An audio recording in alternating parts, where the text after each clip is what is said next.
she's a winner.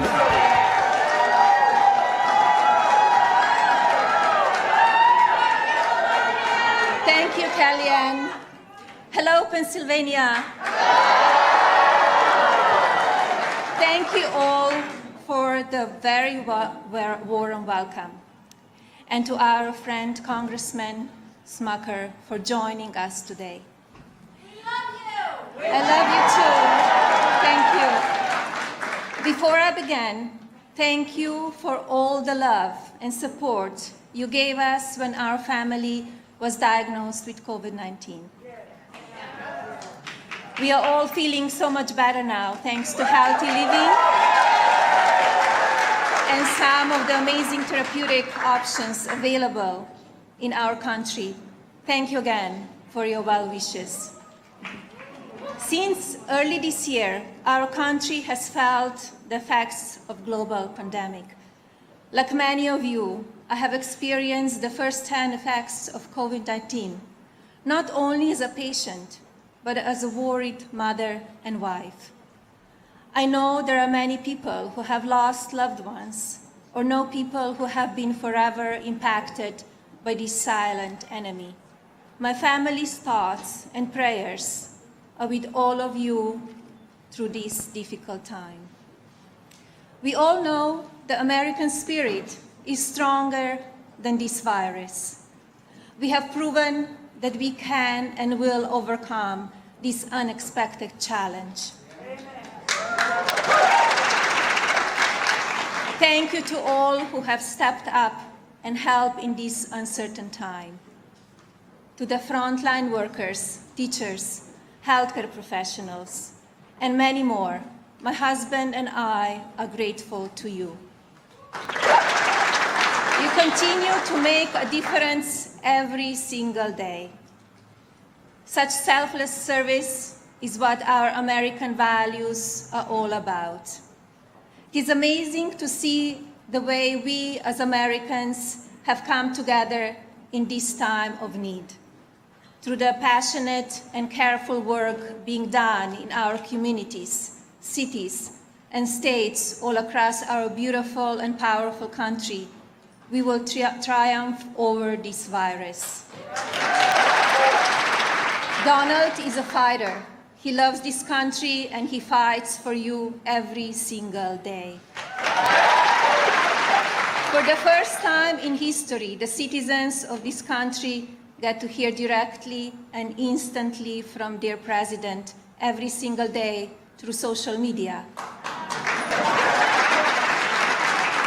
I do not always agree with the way he says things,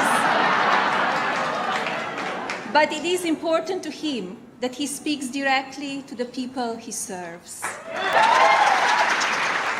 This administration chooses to keep moving forward during this pandemic, not backward. By moving forward, we demonstrate a fundamental value of our nation, our ability to rise to any challenge and overcome any hurdle. We do not close down or hide in fear. We get to work to find real and lasting solutions. It's what sets us apart from any other country in the world. It's how we came from 13 small colonies to the global leader. Our schools, restaurants, and business, large or small, have developed safer ways for people to continue moving forward.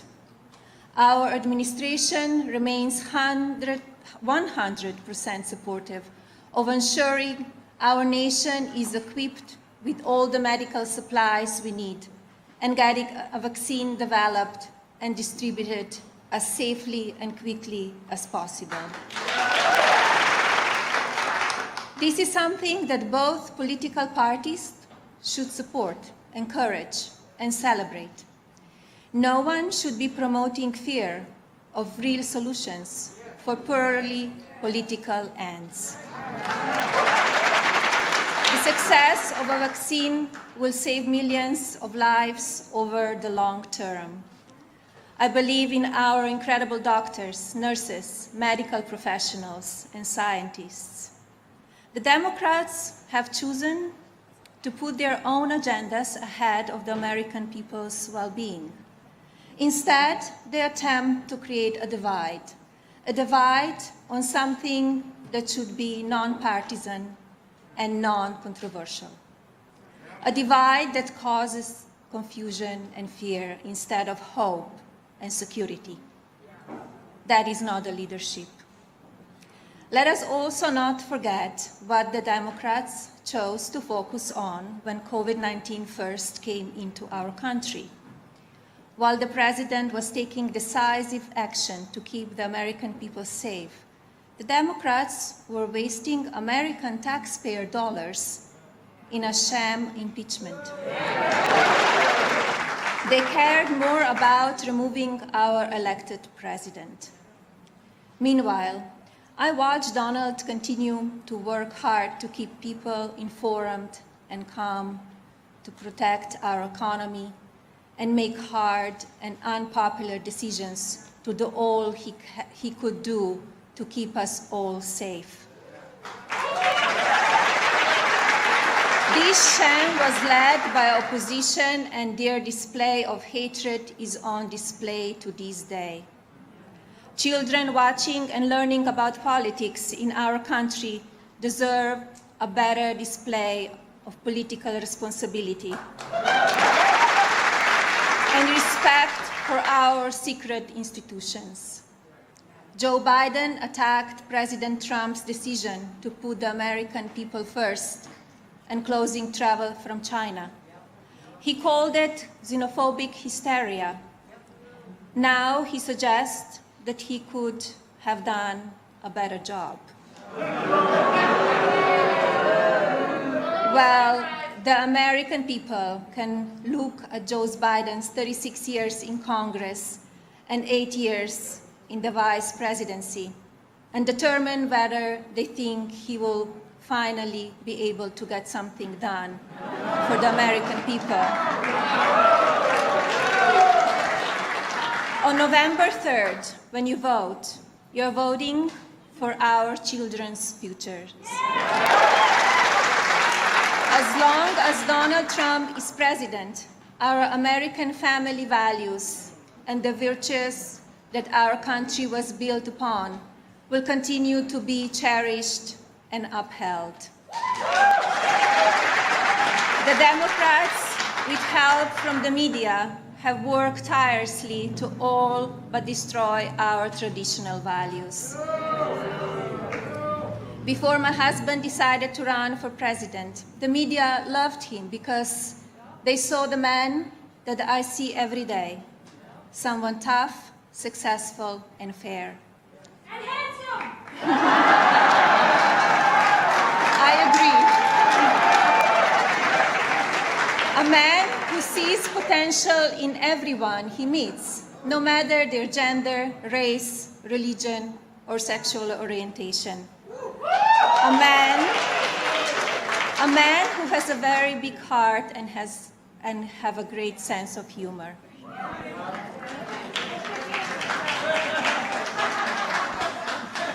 Donald loves helping people, and he loves seeing those around him and his country succeed.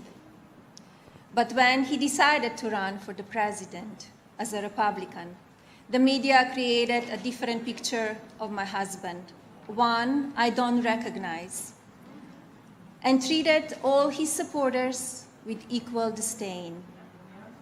The media has chosen to focus on stories of ideal gossip and palace intrigue by editorializing real events and policies with their own bias and agendas. For instance, my initiative Be Best has one main goal: helping children. Yet the media have chosen to take the attention away from children and focus on only the negative. But that will not stop me to do what is right. Like my husband, we are not the politicians who have worked in Washington for too long and just like my husband, I'm here to make a difference for you and your families. It has been the greatest honor and privilege to serve as First Lady of the amazing country.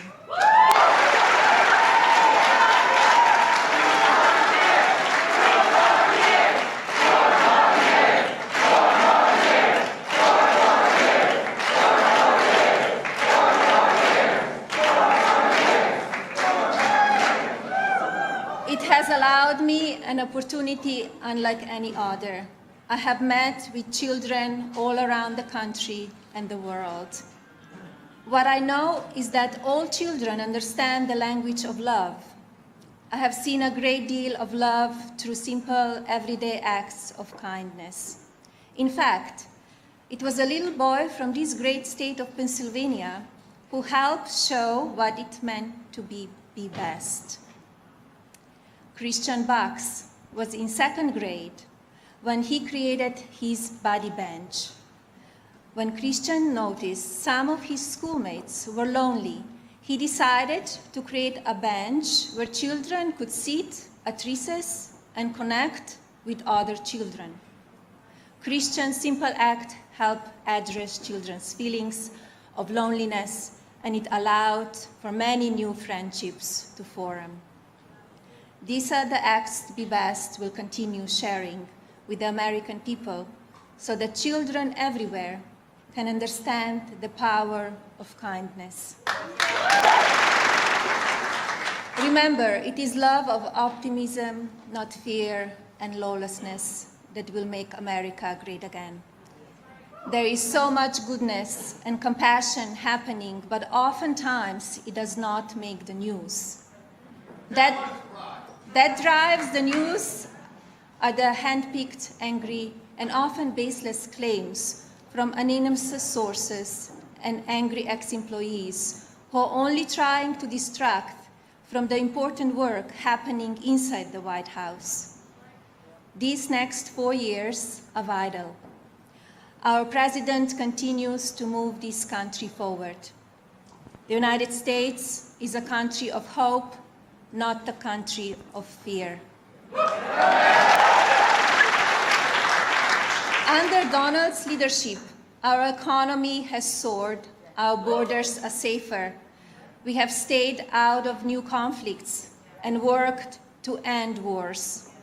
We have destroyed terrorists who attacked this country and our allies under the last administration, and have made historic peace deals in the Middle East, which makes the world safer. We are respected again. We still have strong alliances around the world, and these allies are now doing their fair share globally. As a mother, I'm grateful for a president who believes in strong families. As an independent woman, I'm grateful for a president who has championed not only women, but working mothers by promoting and supporting their roles in the workforce. As an American, I'm proud that we have a president who puts our country first. Remember, we are a strong nation again. With Donald Trump as our president, we will be even stronger when we beat COVID-19.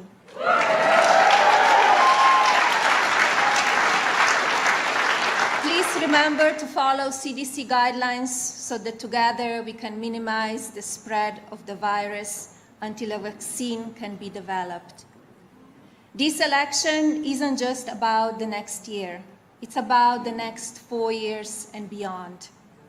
It's about continuing to set this country on a course of real prosperity and success. We can't and we shouldn't go backwards. Donald Trump is the man who will lead us and empower us to make that greater future together.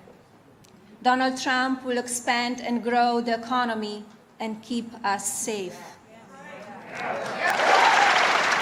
Joe Biden's policy and socialist agenda will only serve to destroy America and all that has been built in the past 4 years. We must keep Donald in the White House so he can finish what he started and our country can continue to flourish. Thank you for taking time out of your day to be here with me. And thank you for all of your support. If you haven't already voted, please be sure to get out and vote on November 3rd and encourage everyone you know to do the same. God bless you, each of you, your families, and God bless our beautiful nation.